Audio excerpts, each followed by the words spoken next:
Ladies and gentlemen, welcome to our forum for Elizabethtown Borough Council candidates. I am Dan Robrish, the editor of the Elizabethtown Advocate.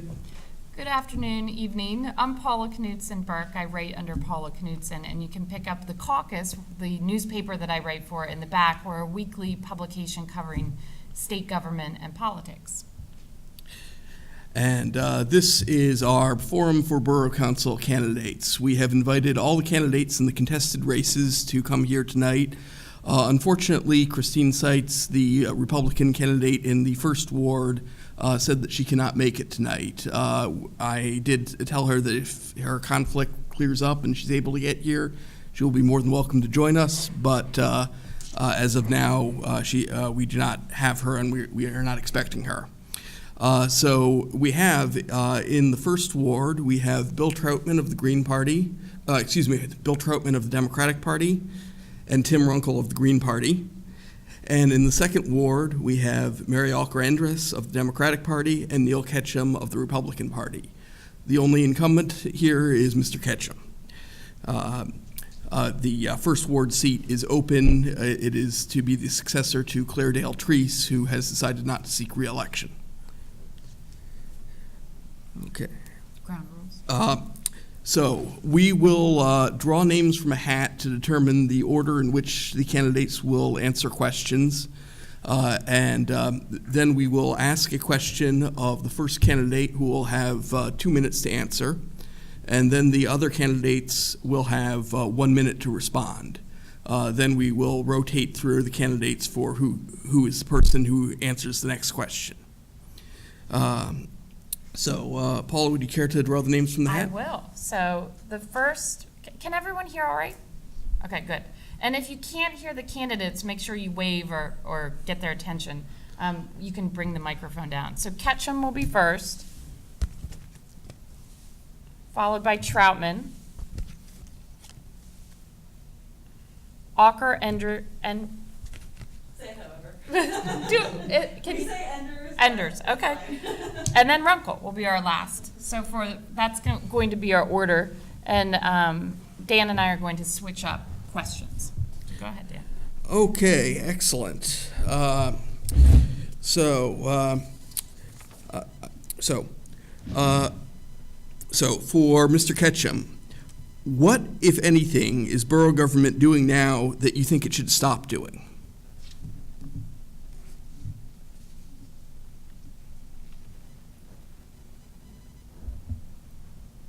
I'm not sure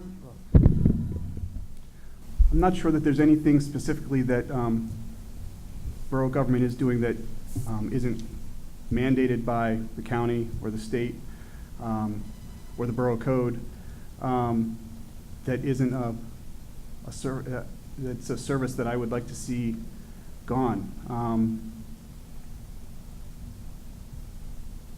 Yeah, I mean, I'm not sure that there is anything specifically that I would say that the borough needs to cease doing right now. Okay. Mr. Troutman? I'm not sure if it's a mandated thing or not, but I know that the borough is collecting small fees like billiards table fees or bowling alley fees. And as far as I know, that there is no bowling alleys in the borough. There's only 1 or 2 billiards tables in the borough. So, I mean, some of those small, I consider ridiculous fees, I think they should get rid of. I do not know if they're a state mandated fee, though. Oh. $30 for a billiards table till you send the inspector out, take a look at the facility, and get him back. You already spent more than $30. Okay, thank you. And Ms. Alker-Endres? So this is kind of a backwards answer maybe, but one of the things that the borough is currently doing is they're buying just general products for the borough. And one of the things I think they should start doing is they should implement an environmentally preferred purchasing program where they prefer recyclables, recycled materials, these sorts of things over other products. In the short term, sometimes that's a little more costly, but in the long term, it saves a lot of money, as well as improving the borough by creating less waste. So I would say stop buying non-recyclable products and non-recycled products and start buying them. Okay, thank you. Mr. Runkle? Yeah, I think a little feedback with both. I'll use this one. Yeah, I spent some time talking to residents about issues that they feel that the borough, should be doing or should not be doing for them. So I rely on what the people are telling me as far as that's concerned. A lot of people don't say that the borough should stop doing something. They have their interests. They want them to do more. They want them to be more involved in certain aspects. But I actually haven't heard anyone say, let's stop this thing. It's not benefiting us or it's hurting us.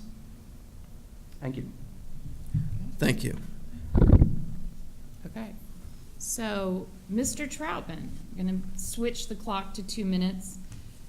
How do you intend to be responsive to constituents' I'm not on. How do you intend to be responsive to constituents' concerns and needs? Well, I've been doing a lot of reading on different boroughs in the state of Pennsylvania, and there's some stuff out there called the Civic Innovation Hub. It sources innovation directly from the residents.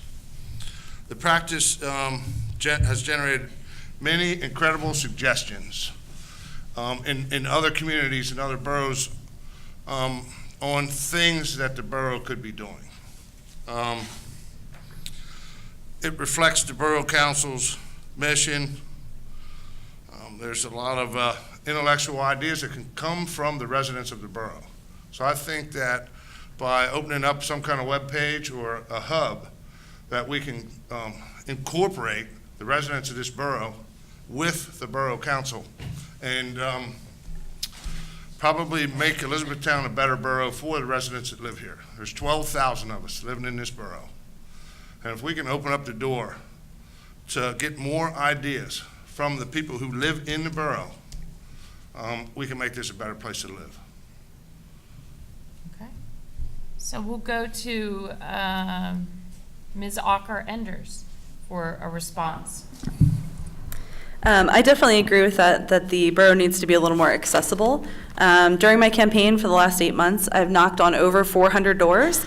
I've held 7 public meet and greets, and I've held meetings with 15 different community stakeholders, everyone from the college to the borough staff to Masonic Village, local business owners. And I've also done 2 police ride-alongs in those 8 months. And I think when you intentionally build those relationships, you become more accessible. People know who you are. They know how to get in touch with you. And they're better able to communicate with you. When I'm knocking on these doors, a lot of times I hear a lot of people say that they don't know who their council people are. And to combat that, if elected, I would continue holding public meet and greets where any constituent, whether they're in my ward or otherwise, could visit, and also maintain a social media presence. Thank you. By the way, we'll be holding up hands when people are, excuse me? Is that the alarm? Yeah, that was letting me know that the 1 minute is done, but I don't know how to shut it off. This is the technical fail comedy part of the evening. Okay. Everybody should laugh at this point. Sorry about that, folks. Yes, if you do hear that sound again, that means that the candidate has reached the end of his or her time, but at 10 seconds, we'll be holding up hands to let folks know that you need to wrap things up. All right, Mr. Runkle, so you know what the question is, you didn't lose it in the comedy routine there? Sure, yes, I'm fine. I actually have a very similar experience as Mary does. I'm particularly interested in canvassing the first ward when I was talking to people. And the surprise to me was how many said that they did not have engagement with the council. And I do think that that is a problem. It's a two-way door, really. You're only going to, some people say the squeakiest wheel will get the oil. So obviously if people bring their concerns to the borough, they're going to get addressed. However, if they never come to the borough, you're never going to know. So the two-way door is the borough's going to kind of get out there and talk to people and be engaged. I've met residents that had said they lived in the borough 15 years and never had somebody come speak to them before about a race. So it's been a very exciting time for me to speak with those people, and I think that there's a lot of opportunity that we could say through social media aspects. I love the idea of a hub. That would be a great idea to get people engaged and involved and informed. Thank you. And then finally, I think on this one, we should hear from Mr. Ketchum. You're the last one on this. So my strategy would be similar to what I've been doing for the past 7 or 8 years, and before that on Planning Commission, is to continue to talk to my neighbors, talk to business owners, reach out to leaders of other stakeholder groups, school board members, to understand what's going on in the community and what people are interested in, what people want to see the borough do or want to see changed at the borough. Bring those things to council meetings. You talk to staff. The borough council's there 2 Thursdays every single month, and we rarely see people there, but that is the official avenue for anyone in the, well, Robert, you're there, absolutely. But that is the official avenue for any person to come and speak to borough council, and that's always open. We rarely see people there, but it's advertised, it's there. There's a public comment period. Dan, you're there to write down the public comments. So. Thank you. Okay. All right. So let's see. So Mr. Troutman had the last question. It's Ms. Zucker Enders for the next one. Okay. Sorry. We're okay. If elected, will you attend training in the Right to Know law and the Sunshine Act? And for Mr. Ketchum, the similar question is, have you received training in it already? Absolutely, I'd be happy to attend a training. One of the things that I think sets me apart as a candidate is that I do my homework. Like I said, I've met with 15 different people. I've met with some of them more than once. I read the comprehensive plan. I read the ordinances, all of them. It was very long. I read the planning code, which is also very long and complicated. But I know what your fences should look like, so if you have a question, you may ask me. And I know what the zones are from that also. So I am very happy to do that. And I think transparency in government is very important. Related to what Mr. Ketchum said, although the Borough Council meetings are the official forum for constituents to come and bring their concerns to council, I think it's an intimidating forum for a lot of people who have never maybe attended a council meeting before. And they might not know when is it appropriate to have public comment, when is it appropriate to talk directly to the person that represents you on the Borough Council. So I think, of course, I would be happy to attend those trainings and also do my due diligence to be accessible and transparent with the people that I represent. Thank you. Okay, Mr. Runkle, same question. So the Right to Know and the Sunshine Act, this is something that I actually work on a daily basis with in my career. I'm an environmental professional. I do a lot of work in Pennsylvania, New York, New Jersey, throughout the Northeast of the United States. But the Right to Know is one of the essential tools that we have in order to investigate the past. It's applicable to any government body. And you'll notice that in Pennsylvania, it's kind of weak. There's not a lot of people that actually understand what is required to be retained, how long it's required to be retained, and records can be very poor.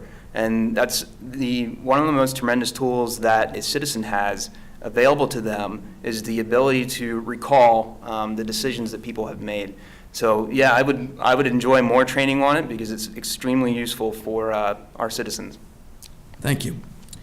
Okay. Sorry about that. Okay. Mr. Ketchum, same question.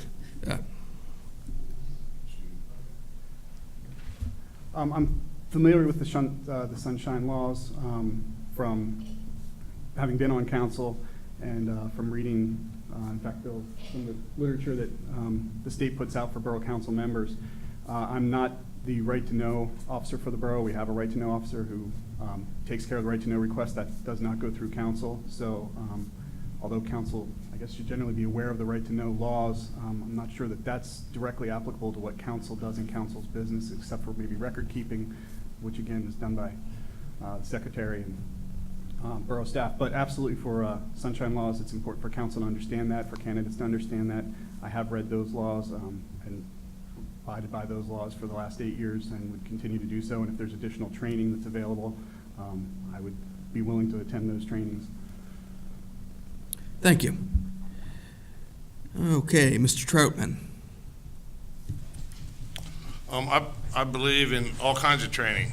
So the more training I can get, the right to know, I know a little bit about it. The Sunshine Act, I know a little bit about that too, because I've read the Borough Council Code over the last couple of weeks trying to prepare myself.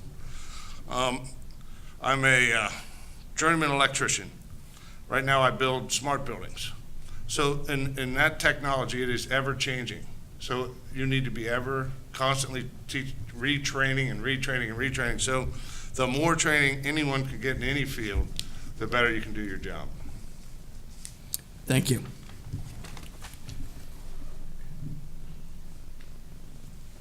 I think we're up to Mr. Runkle now.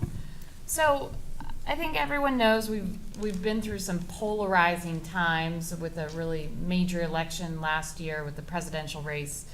Can you tell us about a time when you successfully worked with someone from another political party, or maybe someone, if you can't come up with a political party, someone who you had a disagreement with, and what were the necessary ingredients for compromise?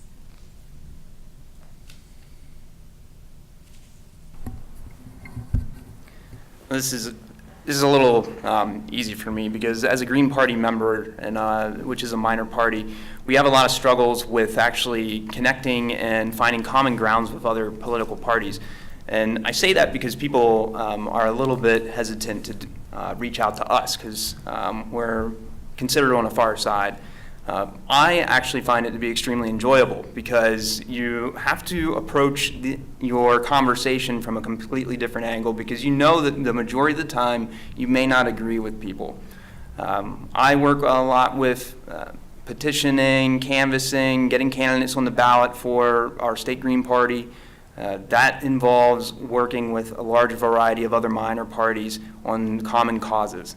So if there's libertarians out there that struggle with ballot access, I've helped them on those issues because they're all common to us. That's not something that's going to be limited to political activism. That is an essential part of everybody's interaction with people in general. You will never find a 100% common ground person with you on all issues. But you probably will find people that are 50%, 75%, even 25%, and you go and you attack those things that you find most common with, and you can often accomplish a lot with that. But my advice would be is you should never be scared or hesitant in order to do so, because when you start talking to people and engage them, you'll find what it is that you can work together on. Thank you. So, Mr. Ketchum, we'll go to you for that question, and you have a minute. Yes, I've worked with, I guess, people from different parties. I'm not sure that I've been involved in very much partisan politics. Definitely not at the borough council level. I've not seen any partisan politics at the borough level or the township regional level.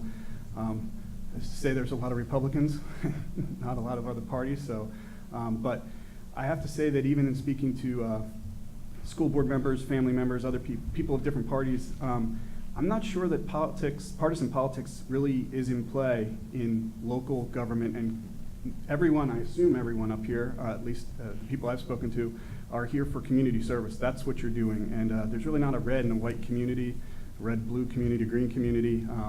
It's a common community, and I think everyone is best served just working for their community and making decisions that are best for the community as a whole. Thank you.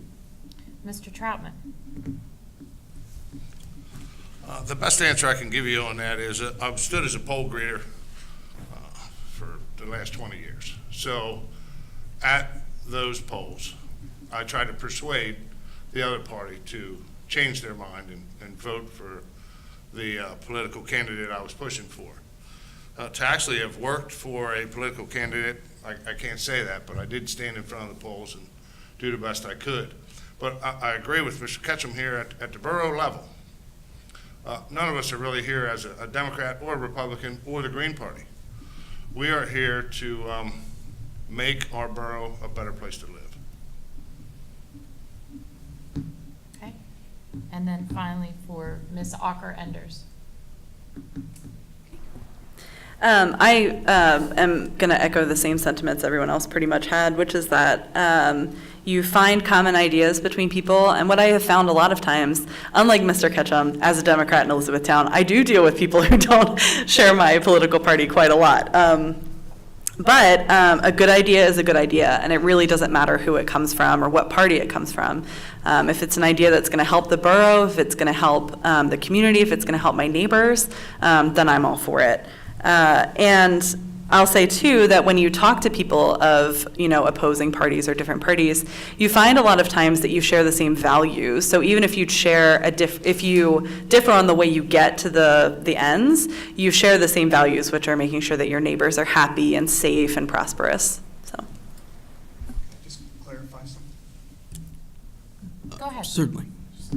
I didn't mean to insinuate that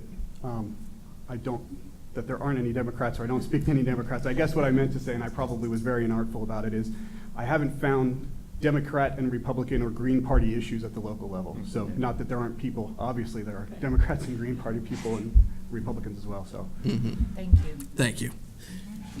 Okay, great. Okay. So the census of 2010 showed that 31.5% of borough residents live in rented homes as opposed to owner-occupied homes. Should the borough be encouraging more rental accommodations, discouraging them, or stay neutral on the matter? And if you think the borough should encourage or discourage rentals, how should it do so? And this is for Mr. Ketchum first.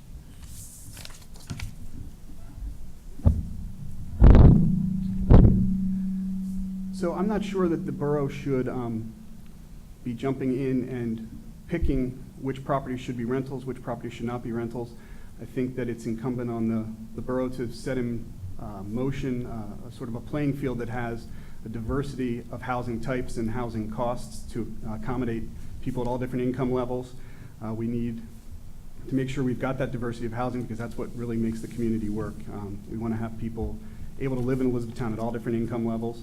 And be able to support a lifestyle, housing in particular in this case. And I think there's sort of the old sentiment is that owner-occupied housing is better maintained. I think there's also maybe an older sentiment about absentee landlords might not be connected to the community. I'm not sure if that's really the case. There are probably property owners that have lots of rental properties that live in Elizabethtown that are doing a great job and maybe some that aren't doing a great job and vice versa. So I'm not sure that those sort of old dynamics that you hear about oftentimes talked about with housing hold true. I think having strong housing codes, a strong residential rental program like we have in the borough, keeping those rental units up to a standard of living that we expect in the borough and constantly reviewing those policies. I think that's the key for the borough, just again, maintaining a strong and diverse housing stock. Okay, Mr. Troutman, the same question. What I've been finding with most of these questions that a lot of us kind of agree with each other. I believe in the strong housing codes because we have to make sure that the people who live in the rental properties have a safe place to live and a decent place to live. We know that the homeowners are going to try to keep their property up to snuff because if they don't, their equity is gone. I don't believe that the borough should be real involved in how many houses should be rental properties and how many houses should be homeowners. I know that the Elizabethtown College counts on a few rental properties here in the borough, and I know that they're associated with some of the realtors to make sure that their standards are where they should be, and to make sure that there's enough rental properties there to be had by students coming in. Thank you. Okay, Ms. Alcrandres. Once again, I agree that we need a diversity of different kinds of housing to fit different kinds of needs in our community. And I think actually it might be border or swerving into discriminatory for us to start, as a borough council, to start dictating, whether we have more rentals or discouraging rentals. But I think the best thing to do then, if we're concerned about that, is to continue increasing the standard of living for residents in Elizabethtown by finding creative ways of placemaking in different neighborhoods, not just focusing on downtown, but all the neighborhoods we have, and just encouraging a nice, safe, high standard of living for all residents. Thank you. Okay, Mr. Runkle, same question. Yeah. Well, I think we need to give people the choice, whether they rent or own, and the renters, the people that own those rentals, they are operating businesses that are of value to us as well. But this really sounds to me that it's not an Elizabethtown Borough problem. This is something that you need to work on with the regional strategic plan, along with the other townships in the area and the county. As they're going through their growth, you need to keep in mind how growing and changing the residential structure here in E-Town could affect things like the school district, amongst with all the other businesses in the area and the development. So that's a question that needs to be a coalition of people to answer, and thank you. Thank you. This question, I guess, who are we to? Mr. Troutman. Let's talk about the borough. One of you was just talking about how there are different sectors of the borough, not just downtown. What's your favorite part of the borough? Why? And what are some ideas you have for revitalization of any area in the borough? Whether it's downtown or somewhere else. I lived on Park Street for 50 years, half a block from the park. I grew up in the park, watched ball field games in the park. There used to be a program in the park when I was a kid growing up where all the kids in the area went to the park. They had t-ball, wiffle ball, box games. So my favorite place in the borough is the park. And I think that the park in any borough or city could be like a central hub for the whole borough. If you build the park the way it should be, there's all kinds of things that could happen there. Right now, we're spending a lot of money on the park, which is great. We got the path going through there, that's outstanding. Give people an outdoor experience. The bandstand, we'll be able to have movies in the park again. And other things could happen there. I mean, you could actually start having outdoor yoga classes. There's so many things that can be done in the park. There's a lot of children's apparatus down there, but we could put adult exercising area over here, maybe a senior exercising area over there. I think the park could be like, even in the wintertime, you could set up like a flea market in the parking lot for Christmas items. Summertime, you could put a farmer's market out there. Spring Fest, we have arts in the park. Excuse me. I think the park is my favorite place in the borough. Thank you. All right, Ms. Anders.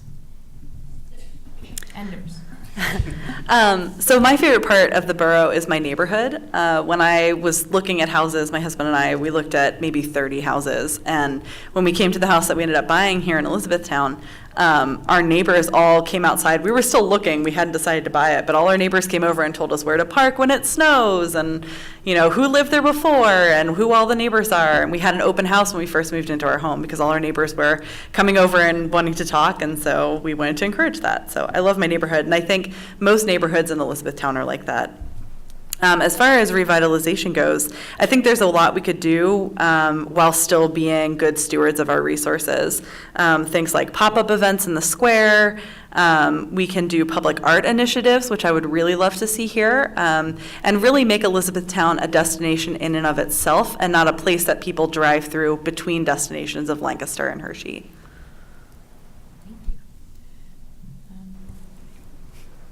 Mr. Runkle. Yeah, you Mary, you said your neighborhood, and I was just thinking, well, I love my house.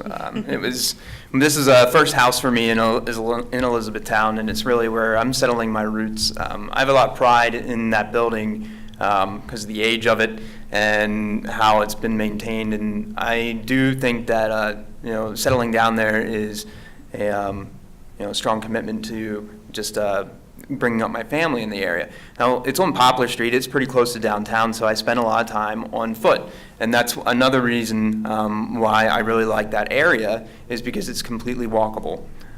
Some people complain about parking. I say, use your feet. There's plenty to be biked around. I can walk the edge of Ward 1 in about an hour's time, and I think people can benefit a lot more by getting out and just experiencing the town on foot.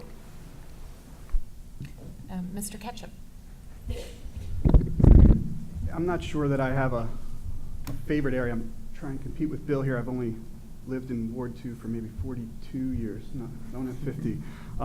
Actually, my first house was the house right beside Mary right now. So I love that neighborhood as well, and I learned where to park and how to deal with snow there as well. No driveways. That's quite an undertaking. I live at the other end of town now, the southern end of town, in a house that my grandparents built that was on the frontier of Elizabethtown in the 50s. I run from my house to Sunrise, out through the fairgrounds just about every day. And I love every part of the borough that I run through. I love the walking path. Going from the train station the whole way to the school district is an amazing thing when that connects to the Conewago Trail. If we can get that last piece connected, I think that will be a crown jewel for the park, or for the borough, including for the park. And then as far as economic development, I'd say that the pathway was something that the borough's done for economic development. Thank you.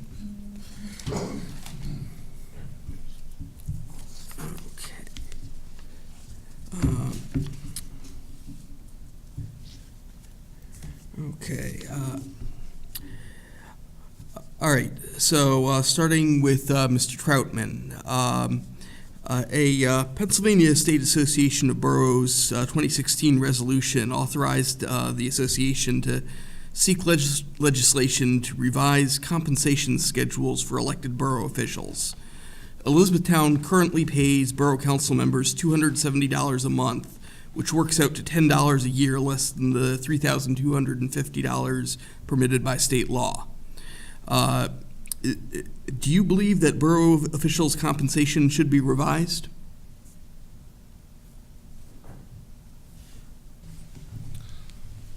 That's a tough question for me, because I knew that there was compensation, but I really wasn't worried about the compensation. So on what kind of revision they're looking for, I'm not sure. So that would have to be a group opinion, I think, of the Borough Council. Personally, I don't know what the expenses are. That's something I will learn, though. So I'm going to have to pass on that question and try to review it a little more. Okay, fair enough. Okay, Ms. Alker-Ender, it's same question. I think the Borough Council does quite a lot of work right now, and I appreciate that they are being compensated. I'm not super interested in increasing that compensation for myself. I know that the budget is very tight, just like all boroughs have very tight budgets right now. We're still coming out of the recession and getting back on our feet. I think there are much more important things that we should be paying for, like fully staffing our police department, which has been understaffed for several years. And I know that is a large expense. It's almost, I think, a third of the borough budget. So I think there are much more important things to be paying for rather than the Borough Council's compensation. Thank you. Okay, Mr. Runkle, same question. Yeah, I don't think anyone here at this table got into this because they wanted to make it a full-time job. And I do think that the people that serve on council get in perhaps over their heads sometimes with all their responsibilities, serving on multiple different committees. It's a large dedication.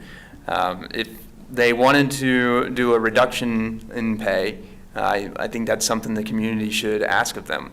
I wouldn't be opposed to it, but I'd want to know what other people would want from the borough. Thank you. Mr. Ketchum, same question. Yeah, I didn't find out about the compensation until after the first meeting when I had to hand in a canceled check so I could get direct deposit. So I wasn't even aware of it until after I had been elected and served my first meeting, I believe. I'm not sure that there's anyone on council I'm sure that there's no one on council who's doing it for the money, because I don't think the money compensates you if you, for all the time you put into it. I think in years past, there haven't been very many candidates. In fact, I got on Borough Council because there was no one running from Ward 2, and the day before the nomination petitions were due, I put my name in so that council wouldn't select someone. I thought it was important that the people have a chance to elect, even if it was just one candidate. So I think, there is something to having some money there if that's something that would bring in more candidates, although I wouldn't say that that's something that has attracted the candidates that I work with, or the council members that I work with now. Thank you. Okay. And Mr. Troutman, same question. Wait, no, I started with it. Yeah. Excuse me. Okay. All Paula, right. you have a question now. Ms. Ocker-Enders, to you, how do you view your personal background as bringing diversity of thought, experience to the council? What differences from your background do you bring that you think distinguish you from your panelists? I think that's a great and an important question. The current council looks very much the same.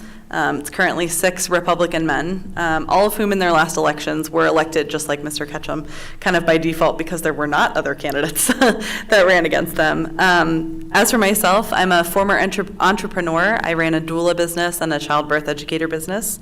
I largely do that pro bono now. I've lived in various communities all over the country. My husband served 4 years as a Navy surface warfare officer. So we lived in Washington State, we lived in Maine, and now we live in Elizabethtown. I grew up in Mannheim, so still Central PA girl. So living in these various communities gives me a perspective and information that I can synthesize and adapt to our community here. So I see how other communities have dealt with the same problems that we're dealing with here and how they have found solutions. And I'm a relationship builder. Like I said, I've had a lot of meetings in the last 8 months, and I've maintained relationships with all of those people by email, by phone. I had several meetings with a couple of them. And I think that knowing and building those relationships and cultivating those relationships with community stakeholders is what makes good decisions by the borough. And last, I do my homework. I'm not afraid of work. I read a whole lot of stuff in the last 8 months to prepare for being a candidate. In the last 8 months, like I said, I've done 2 police ride-alongs because I want to know what is happening in the biggest cost of the borough.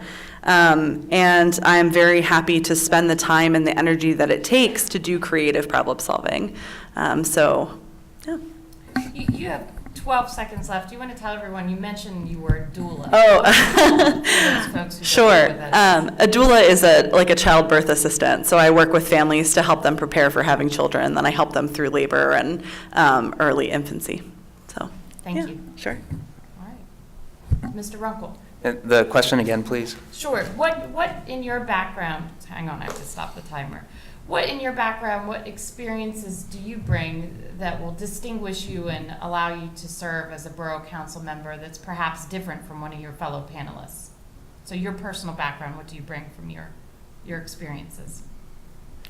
Well, I guess I'll choose to focus on my my current job. It involves and has involved a lot of travel in the past that has taken me across the United States. I've worked in Montana, Kansas, down to Georgia, Alabama, all the way up to Massachusetts. Got to Maine once for a second. And what I do involves working with a lot of businesses and property owners that's extremely invasive to their operations or just their person. You often find that you are introduced to a wide variety of people and a wide variety of reactions. And it's challenging to understand individuals, what's important to them, and why their emotions make them react that they do. but be able to conduct yourself in a business manner. And, I think that's the strength and diversity that I can bring. Thank you. Mr. Ketchum?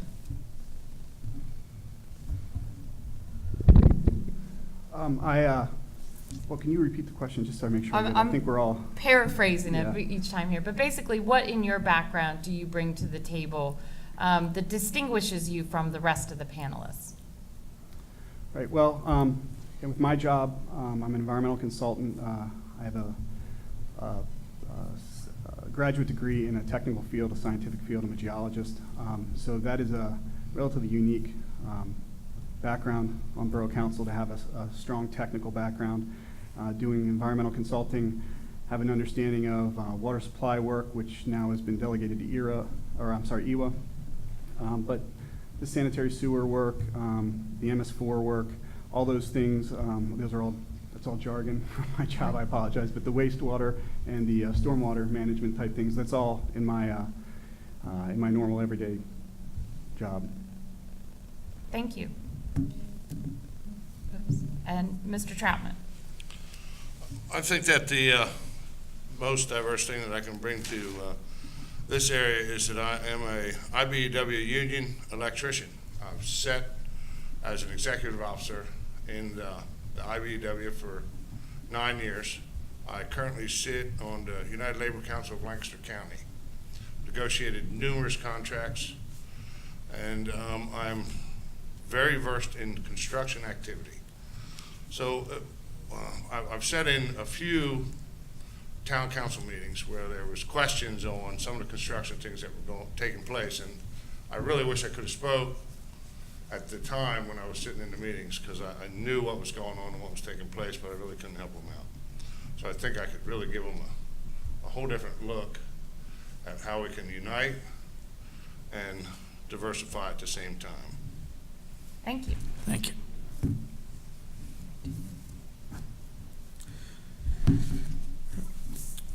Okay. Okay. So, wait. I'm sorry. We're starting with Runkle. we're starting with Mr. Runkle. Excuse me. Okay. What is your position on a zoning amendment to allow for short-term residential rentals, popularly known as the Airbnb regulation? Well, am I wrong? I think that has that passed already? Not yet. There is a vote scheduled next week, I believe. I was when that came up to when it came up for question, I was actually surprised that it moved forward because it seemed to me that there was not a whole lot of interest to it. But kind of like I said earlier, the squeakiest wheel gets the oil. There seemed to be I didn't understand what compelled the decision to make the regulation. And it was concerning to me that without a lot of community input, that we could go ahead and regulate the community at will. That being said, I think that the current form of and the language of that regulation and proposed code was a really strong compromise of finding a way to have B&Bs or Airbnb in our community, but make sure that it's done safely, because it essentially established the same requirements that rentals would have for things like fire codes, which made sense. So that was very common sense. And what was removed from it was a parking restriction that would have prevented people from actually operating downtown, and that would essentially restrict business in that area. So I was pleased with the outcome from it, and I'll support it at this point. But I was very, very interested how it came to be a movement put forward to make a regulation in the community. Okay. Thank you. Mr. Ketchum. I'm not really sure how I can answer that, since I was part of the committee that wrote the ordinance. Guess I'll go to your question. This is a big deal in all communities, cities across the country, but even in Lancaster County, the The county zoning officers have been meeting for, I think, months on this issue. It's been an issue with, in the bigger cities about hotel taxes, and the view is that maybe it's a business skirting hotel taxes. That's not really the case in Elizabethtown. This was more of a trying to make sure that we were keeping up with having a quality baseline standard of for the structures if we're going to have visitors in here, because it's not a hotel that's regulated by the, again, the borough doesn't regulate hotels or motels. We do have bed and breakfasts that are in our residential rental unit code, but that was the genesis of it. This is throughout the county and throughout the country. Thank you. Ms. Alker-Enders. Mr. Troutman. Oh, wait, I'm sorry, Mr. Troutman. Jumped the gun. Excuse me, Mr. Troutman, I'm sorry. I was at the same meeting with Tim, so I understand mostly the same thing he does. I know that the county was setting a base code that the boroughs and townships could kind of follow or mimic. And I agree with the limit. They limited parking so that they could open up the operations closer to the downtown area. And they're adopting the same kind of codes that make the place safe, just like a rental property. And that's the key. If you're going to open up homes to people coming through town, you got to make sure everything is safe. You'll probably still have to limit the parking in some ways because there's limited parking in the borough. It's another business opportunity, though, for people in the borough who want to make a couple extra dollars. And they also limited the number of days of each year that they could use that house in that way. Thank you. Okay. Ms. Alker-Enders. I actually am not super in love with this ordinance for a couple reasons. One is that when I met with college president Carl Strickwerda, he estimates over 20,000 visitors to the college every year. And as Mr. Ketchum said, there are no hotels in the borough. There are a few B&Bs, but that's definitely not, sorry? That's not what I said. Oh, sorry. Sorry for misunderstanding what he said then. But there's not a lot of lodging, I'll say, in the borough, and I think we can all agree on that. And when these people come into town, if they stay in town in these Airbnbs, then they spend money in town. If you're here visiting for homecoming, you're here visiting your son or your daughter at school. If you're here as a prospective student, you stay downtown, you maybe eat lunch at Good Burrito, you take a walk into Knock Knock, you maybe get dinner at Funk Brewing. And it also puts money into the pockets of people who live here who can then also spend that money here. I'm not sure why this ordinance goes above and beyond ordinances for safety that already exist. Thank you. Okay. So, I forget who we're now to. Yeah, well, Who's up next? I totally lost it. I'm so interested in the answers. All right, so we're up to Mr. Runkle. So, oh, Neil, Mr. Ketchum, all right. So we've been talking a lot about infrastructure, different things in the borough. I want to shift the topic a little bit and talk about some criminal justice issues. As you all know from coverage in the Advocate as well as LNP, folks here in the borough have been arrested for various drug crimes, including heroin, opioids, and the like. What do you think the borough can do to help stop the scourge of these drugs in this community?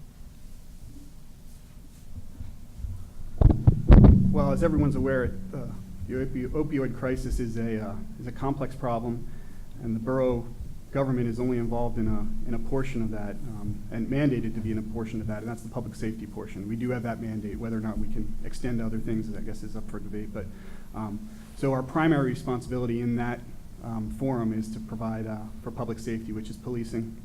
We also do we have volunteer emergency services here, and the borough does contribute to the emergency services. But I think what Borough Council has done just recently, but had been talked about for quite a while, is to increase the size of the police force and then have a police officer full-time on the Lancaster County Drug Task Force. And the neighboring municipalities, regional police department, then followed suit after we did that. So I think As far as what's the borough is obligated, or an obligation the borough has that is a component of the opioid epidemic, is to provide for that public safety. As far as the other avenues of this, treatment, and some of the other parts of this, we have many organizations in Elizabethtown, Communities That Care, and other organizations that are focused on education at the school level.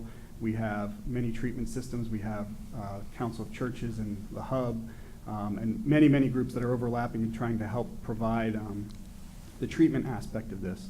But as far as the borough goes itself, I think our main obligation, at least, is on the public safety end, and that's through increased participation in the Lancaster County Drug Task Force, and also the making sure that emergency services are receiving the funding that they need. Thank you. Mr. Troutman. Well, I'm glad to hear that they're increasing the size of the police force, and I think that we should bring the police force to its maximum capability. But the drug epidemic is widespread. So I agree that we should have someone on the drug task force, the countywide drug task force, but we should probably reach out to the surrounding police forces also, and I'm sure that there's already meetings going on between those police forces. I know they know each other, to incorporate everything we can in all our surrounding communities too, the different townships around the Elizabethtown Borough, to try to understand even the flow of these drugs. How are they coming to the borough? What can we do to stop the drugs from coming into the borough? I think that's where we have to start. I mean, we all know we have to take care of them after the fact, but if you want to cure the problem, we have to stop the flow. Thank you. Ms. Ocker-Enders. As Mr. Ketchum said, we do have an officer on the Lancaster County Drug Task Force now, which is wonderful. I'm also really impressed with the work that Elizabethtown Communities That Care is doing, and we can build on those partnerships to get more information to make better decision making. But one of the most important things is we need to fully staff our police force, which, like I said earlier, is understaffed. I know that the hiring process is slow, and if you read The Advocate, you also know that, because it has to go through the civil service because we are a borough. But fully staffing our police department is going to prevent burnout of our current officers, many of which did many hours of overtime during Fair Week, some of them while ill because there was no flex room for people who were gone. That will increase their patrol abilities so that they're able to work and be in the community a little more. And also it'll increase the amount of time that police officers can spend in the community preventing drug use in the first place. Thank you. Mr. Runkle. An epidemic implies it's bigger than Elizabethtown, obviously. So networking with communities that surround us and sharing lessons learned is going to be critical. I've attended a couple of borough council meetings and heard the police chief report on how successful they have been working with the task force, and we should support them in those efforts and continue to do that. Like echoing Mr. Troutman, unfortunately, a lot of the borough's responsibilities are about public safety, and that often turns into dealing with public tragedies as well. So we need to support that, the people that are responding to it, and we need to encourage the wonderful groups that we have here in Elizabethtown that work on this issue, because it's a social issue that needs to be addressed. So I think networking with the counties and our local groups and pushing the issue every day is going to be what we can do. Okay. I'm sorry. So now we're to Troutman. Oh, okay. Okay, Mr. Troutman. Wait, I'm sorry. We went through all of them for that question? Yes. Excuse me. Up to the next question. Sorry. Okay. Okay, so a majority of current borough council members also serve on panels within borough government that are appointed by borough council. Does this pose a conflict of interest in your view?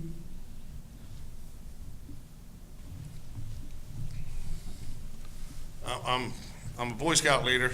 I also was a soccer coach for years, and I know that it is difficult to find volunteers. So it's a possibility that, and this is something I don't know, do we have available people who could serve on some of these other commissions, for starters? Are there other available and qualified people that we could appoint to those commissions, or is the council taking care of business the way they have to because there's no one else to put there? That's the best answer I can give you today, because I'm not sure of what all those other commissions are. Okay. Ms. Alker-Andrus.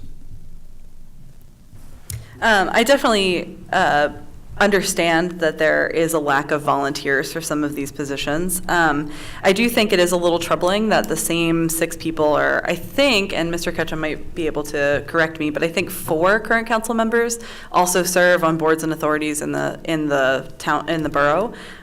So while maybe it's not a conflict of interest, it probably doesn't create a real diversity of ideas. And probably doesn't make our best ideas to have the same people serving all over the borough. So I wouldn't say a conflict of interest, but I think it would be a good idea to diversify that. And the easiest way to do that would be to be more accessible and to be more connected to the community as council people, so that we're able to identify people who might be willing to serve on those boards and authorities in our place. Thank you. Mr. Runkle. Yeah, I won't say that it is a conflict of interest, but it puts it at risk to be such. And I think I was saying a little bit earlier how people kind of overcommit when they get into any organization, because there normally is a lack of volunteers for such positions. And it's a hard job to get out there and root up the volunteers. So that's something that I would be interested in doing through community engagement. You directly ask people, you directly pursue people to do that, and you don't stop until you get the volunteers. Otherwise, you're doing the job yourself. And like I said, it's not a conflict, but it can be risky and questionable should things go, somebody decide that you made a sour decision. Mr. Ketchum. We need to take a little bit more time here. It seems there's a misconception. Most of the authorities and boards that council members are appointed to, the bylaws of those organizations require council members to be on those boards. And the reason for that is so that the citizens have direct access to those boards and commissions. So if you envision an authority created and you had townspeople and no borough council representation on those boards, you've added an extra layer of insulation to the authority and removed the direct participation of the voters on those decision-making. So that is why the majority of these commissions and authorities have a mandate that, for instance, EWA, I believe it's 2 of the board seats are filled by council members. I believe the same is true of the townships, their membership on EWA. So the reason that borough council members are on these boards and commissions is because that's the bylaws of the boards and commissions, and there's a reason why they were created that way. And just to clarify, do you mean the Elizabethtown Area Water Authority? That's correct. Okay, just the acronym maybe people weren't familiar with. So I think we're down to Ms. Alker-Andrus for the next question. And a lot of you have echoed this theme about it's hard to find volunteers. You've walked around and people feel disengaged from the borough council or the borough council members. What do each of you intend to do to try to pull more people into having an understanding of what local government is doing and what you can do for them? I think that's a great question and a really important one. As I've mentioned, I have been building relationships with community stakeholders, and I've been talking to people. I've made myself very accessible. I've had 7 public meet and greets since March, and I maintain a pretty active social media presence as well to connect. And I've been canvassing, so I've been talking to lots and lots of people. And I plan to continue all of those things. I plan to continue having public events where it's a little more casual than a borough council meeting, and people can come and approach me that way. I plan to continue having a social media presence where people can talk to me directly. And I plan to hold events in my neighborhood where my neighbors feel comfortable coming and speaking to me, similar to what we're doing now with the meet and greets. And I think as you talk to people and you get them connected to government and you get them connected to the issues of government, they get invested in them and are much more willing to be part of them. So I think just being accessible and being visible and being an important person in your neighborhood that people look to and talk to is probably the best way to do that. Thank you. Mr. Runkle? Yeah, I think as a publicly elected official, that your campaigning never really stops. And it's going to be a short and simple answer for me. That's pretty much the basis of it, is getting out there, saying hello to people. There's a variety of social media platforms or other tools that you can use to try to loop people in and keep them engaged in the community. But ultimately, it's the feet on the ground that keeps people engaged and involved with you. Mr. Ketchum? I'll agree with the other candidates that it's knowing your neighbors, it's interacting with acquaintances, friends. It's community service. This job is community service. It's caring about your community. It's doing everything you can to get to know everyone you can and what their issues are. Those are issues that Borough Council deals with. You bring those to Borough Council. You talk to people also. I found one of the things, and I think you guys have probably found this if you're canvassing, there's a lot about local government that people don't know and don't understand. And so it's important to have a two-way street there and let people understand that, the borough does not do your water. That's an authority. Mountjoy Township doesn't have a police department. There's a regional police department. So you can go both ways there, but I think it's important to be interactive with everyone you run into and make yourself accessible, absolutely. Mr. Troutman? This brings me back to this brings me back to how I answered the first question with the Civic Innovation Hub, so where we're trying to source innovation directly from the residents. Well, that's, I believe, what everybody is saying here. We're trying to get all the information we can from the residents, make them aware of what's going on. But this is a radical shift. It's going to, this is government doing things with the constituents instead of doing things to the constituents. So you're talking about a small borough, but it's still a radical shift to try to educate the 12,000 residents that we have and bring them on board. And social media is probably going to be the best way to do that.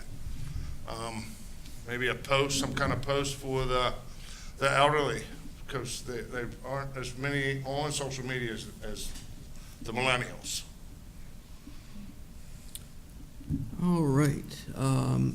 I think before we take questions from the audience, I think it would be appropriate to invite Mr. Kevin Engel from the Rotary Club to come up and say a few words briefly about Rotary. The Rotary Club reserved the room this evening, and we are very grateful for that. I am a Rotarian, as are several people in borough government, Mary is. Chuck Mummert is an honorary member and past president of our club. He is the mayor. He's running unopposed, so he's not part of tonight's forum. And also Mark Hershey, who is running unopposed in the 3rd Ward and not part of tonight's forum, is also a Rotarian. Come on up. Sure.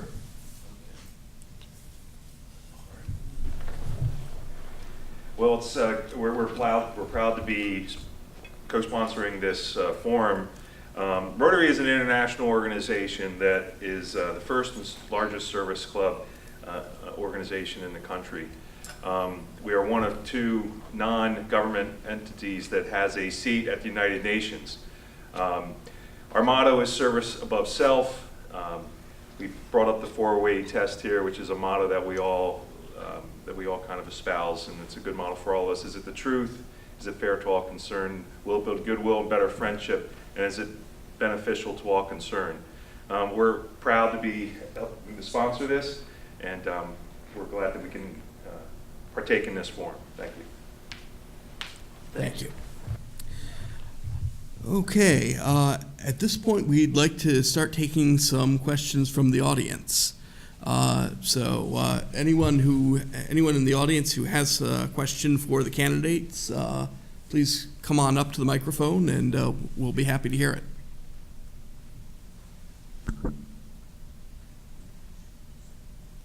Bueller?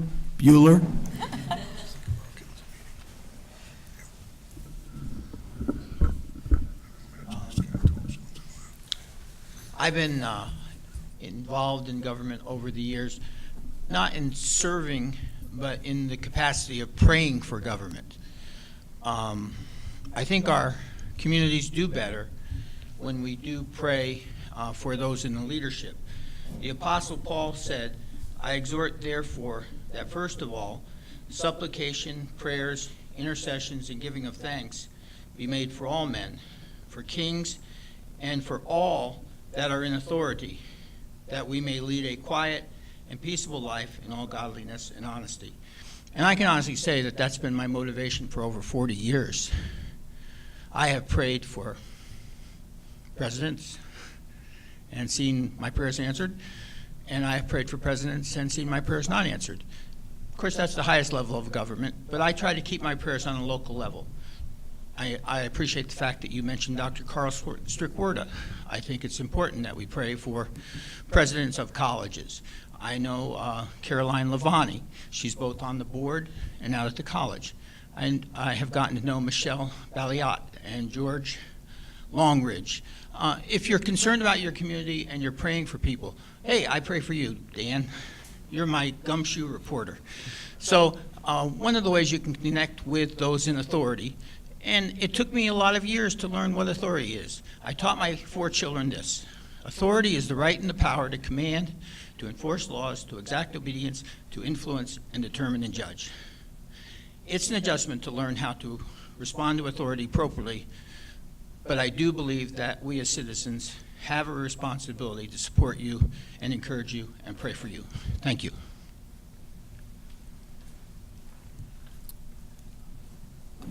Okay, we would, if there's anybody with a question for the candidates as opposed to a statement, we'd greatly appreciate anyone. Right here, yeah.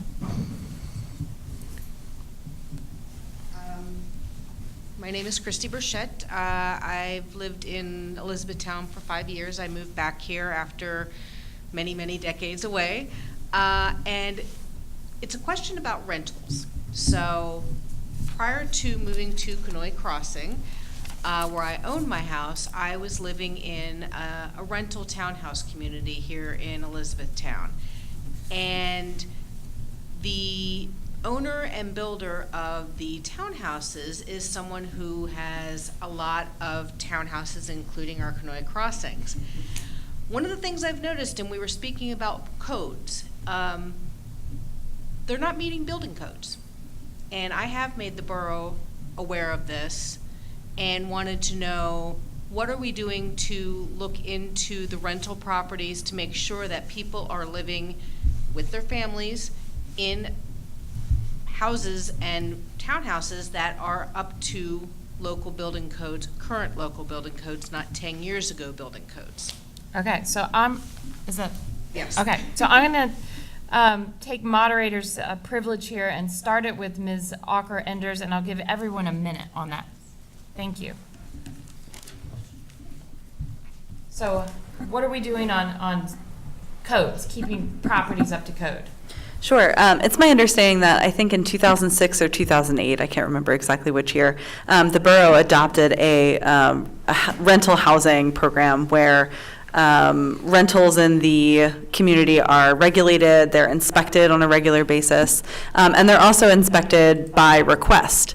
So the thing that I would tell you to do would be to make sure that if you see a glaring problem, that you're bringing it to the attention of the borough, because they will send an inspector to look at it, and that is something very important. And if you're concerned too about things like lead and these sorts of things in older homes, the county also has a lot of programs that the borough would be happy to connect you with as well if that's a concern. So. Mr. Runkle? Yeah, that kind of resonates with me. I was a student down at Millersville University, and when I was living off campus, I lived in the top of a renovated barn that had no windows, no handrail down the steps, one way out. It was kind of a fire trap. But you learn quickly that basically you need to voice those concerns, and if they're not getting addressed, that's a serious problem. I have heard people say that they've expressed a concern to the borough and they didn't know where it went. I think accountability and the ability to follow up and to demonstrate and show that you follow up is really important for the borough to do, so people don't feel that their complaints are left behind. Mr. Ketchum. Yes, if it's, you were talking about the construction code or building code, so I'm not sure if it's an original construction issue or if it's a maintenance issue, but the residential rental program is for property maintenance. If there's something about a building not having been constructed properly, I'd have to think about how that might. It's an IMPC issue. I actually looked it up myself. I'm a compliance auditor, so I'm very familiar with regulations, and it was something where mold developed in my townhouse. And when I managed to get someone to come out, it was actually a guy who was looking at the HVAC, and what he discovered is that my cold air returns were enclosing the dryer vent, which is against IPMC code, and what had happened was no one realized that a joint had broken. And so all of that, every time I ran my dryer, it was just throwing warm, hot, wet air into my house, and I got mold. And I know that other people in the same rental community were having the same issues, but no one put it together. So between myself and the HVAC person, we figured out what it was, and we never could get this builder to fix it.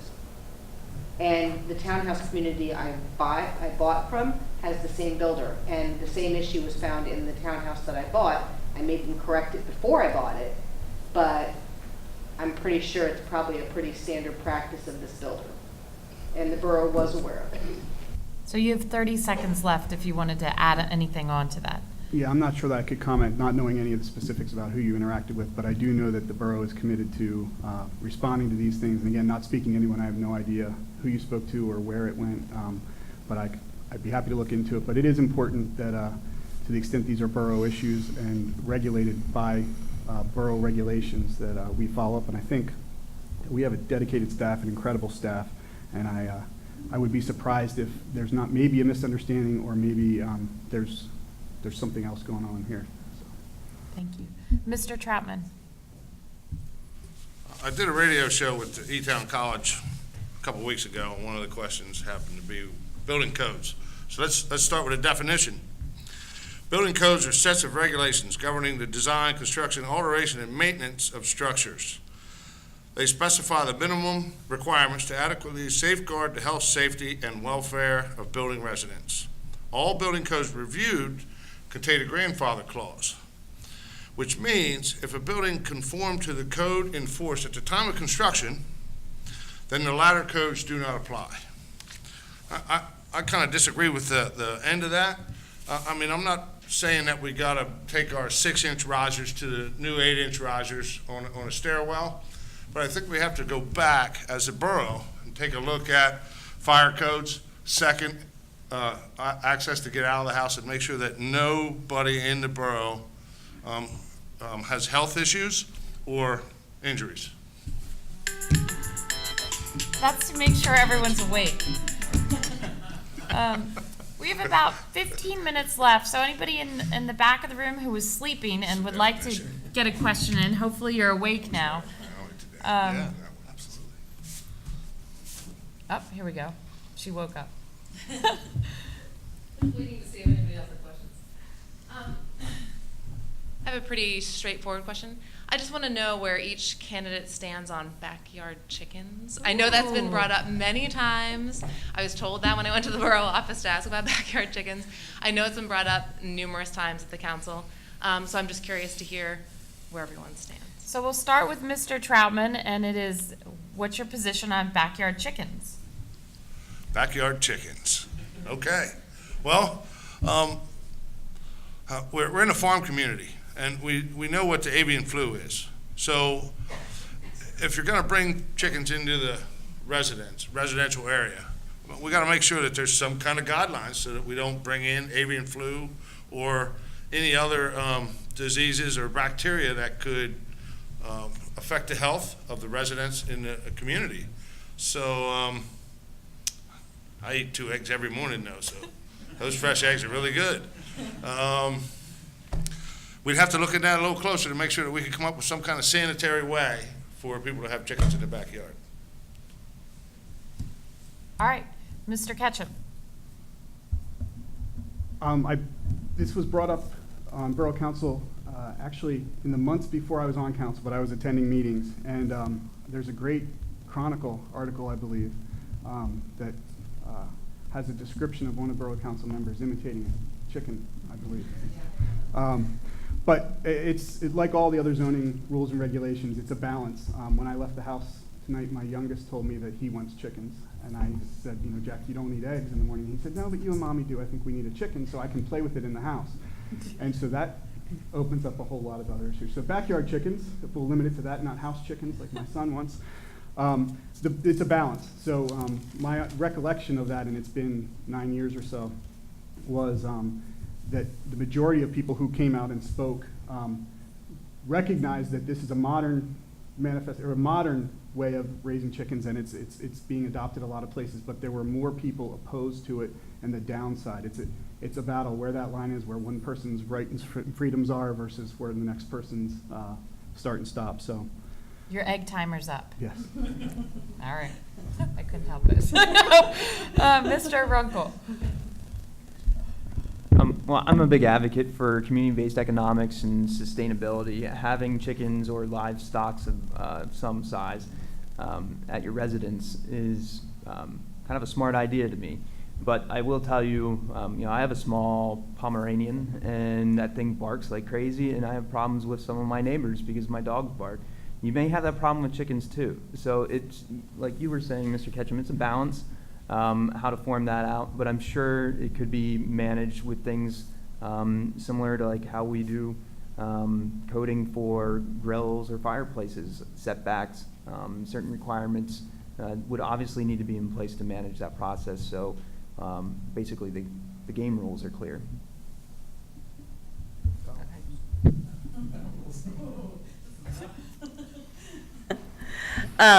So I actually heard this question a lot of times when I was canvassing, and there's a woman who lives on a road where the borough boundary, on one side it's all borough, and on the other side it's like borough, Mountjoy Township, borough.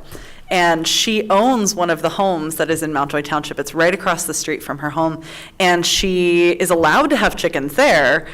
So she keeps chickens at her house right across the road from her actual house at her rental home because it's allowed there. But like everyone else has said, with common sense regulations to make sure that they're not, posing a health risk or a nuisance or whatever, I'm very pro backyard chickens. All right, other questions from the audience?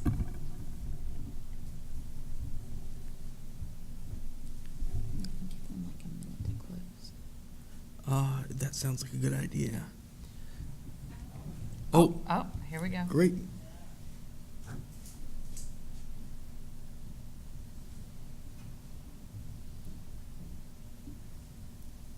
So you guys will have to forgive me because I missed the beginning, so I don't know if you answered this already, but I would just like to know from each of you, what is your favorite thing about living in the borough? Why do you love it? Why do you want to serve for it?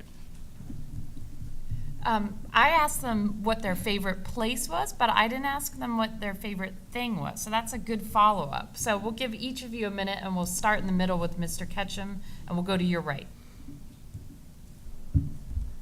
I think my favorite thing, and it's the reason my wife and I moved back here, we both grew up in the area, but it's the people, and it's the people that make the community, and the community is a place we wanted to be.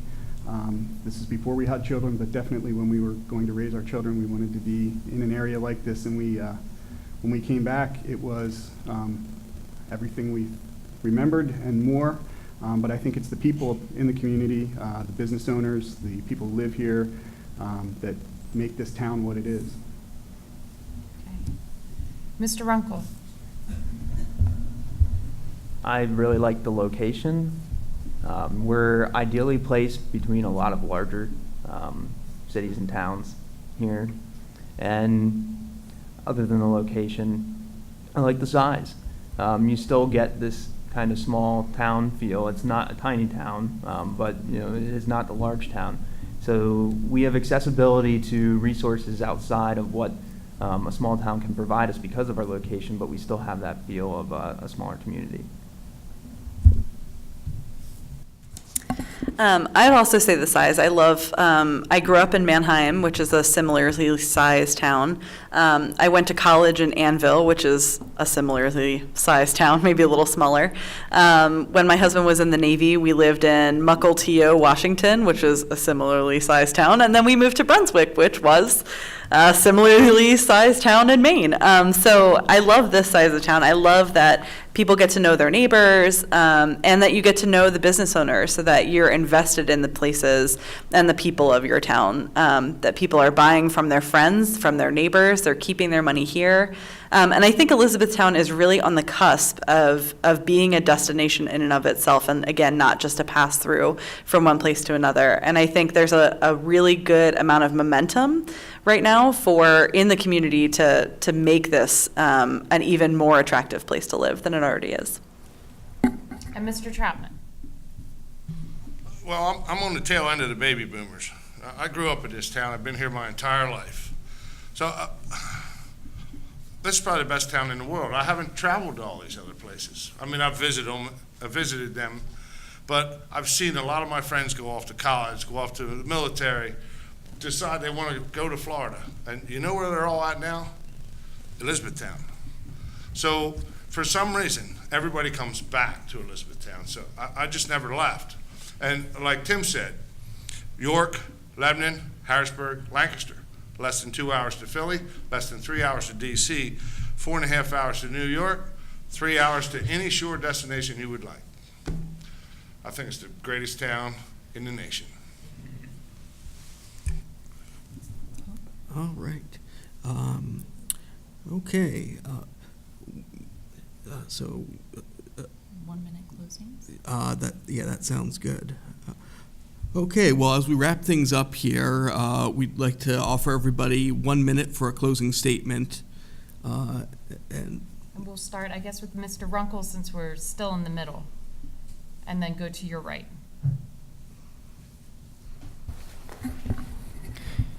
You know, I do just want to thank everybody for participating here tonight, LNP and the Advocate, and the Rotary Club for offering the space, reserving it for us. I am a big advocate for community involvement.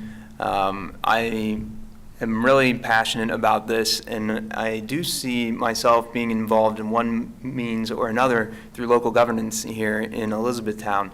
I do appreciate everybody coming out and listening, and I hope you can share this with the people that didn't come tonight, because it's very important that everybody comes out in the November election. And I just want to thank everybody for coming and participating. Even the candidates sitting here, we couldn't have a forum if there wasn't people willing to come out and voice their opinions. thank you. Ms. Acker-Anders? I also want to thank everybody. I want to thank the Advocate and LNP and the Rotary and also all our audience members. This is a pretty good crowd for a town forum, for a borough the size that we are. So that's pretty great. I just want to say that I hope that,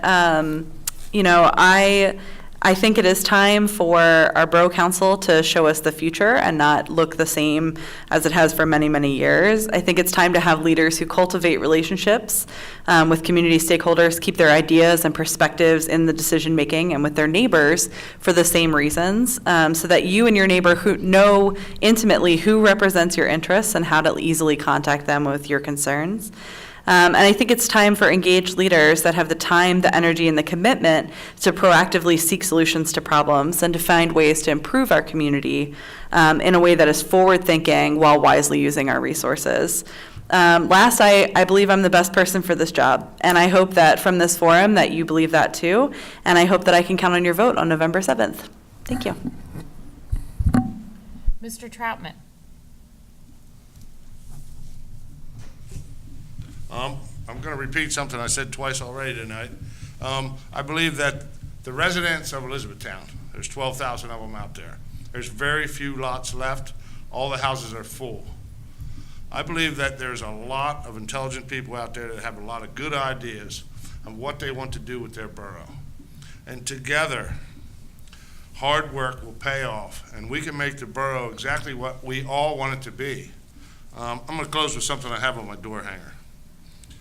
The more we work together, the better Elizabethtown will become to raise a family in, with a prosperous downtown and an outstanding school district. And Mr. Ketchum. I'd like to thank the Rotary for sponsoring this and the newspapers for participating and being moderators. The candidates for showing up, I agree. Without candidates showing up, this is pretty boring forum. Public for showing up. This is more public than we get at borough council meetings. So this is great. This should be the population of the borough council meeting. I can't see the whole way up there with the lights, but the other people up there. Yeah, I'd like to continue to serve on borough council. I view this as community service. It's not a political aspiration for me. I'm not looking to enact great changes and change the way everything's been done. I look to respond to what the community's issues are, and with a thoughtful and responsible decision making. I never knew the 8 years I've been serving, the 8 years of decision making I made, I couldn't have forecasted the decisions I would have to make. So I think a lot of this is about dedication to the community and thoughtful, responsive decision making.